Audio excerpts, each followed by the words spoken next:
আজকে যাদের গ্রেপ্তার করা হয়েছে, যে বাচ্চা বাচ্চা ছেলেগুলোকে গ্রেপ্তার করা হলো, যারা টাকা দিয়ে টিকিট কিনেছে, মানে তারা যোগ্য,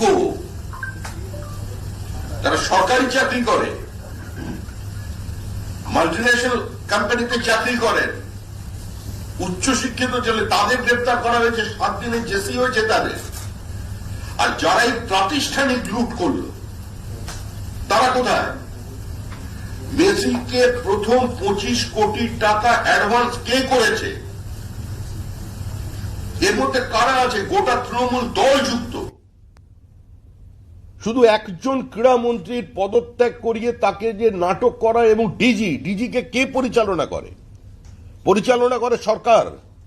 কোন পুলিশের ক্ষমতা আছে? পুলিশের কোন আধিকারিকের ক্ষমতা আছে? তৃণমূল কংগ্রেসের নেতা মন্ত্রী তারা যখন ঘিরে রেখে দিয়েছে মেসিকে, তাদের সম্পর্কে কথা বলা, আর এই সমস্ত দৃষ্টিকে থেকে দূরে সরাবার জন্য এতদিন ছিল এসআইআর, ঢাল হিসেবে নিজেদের সার্বিক শিল্পায়নের ব্যর্থতাকে, বিনিয়োগের নিয়ে আসার ব্যর্থতাকে ঢেকে রাখতে চাইছিলেন, এখন আবার চ্যালেঞ্জ করছেন।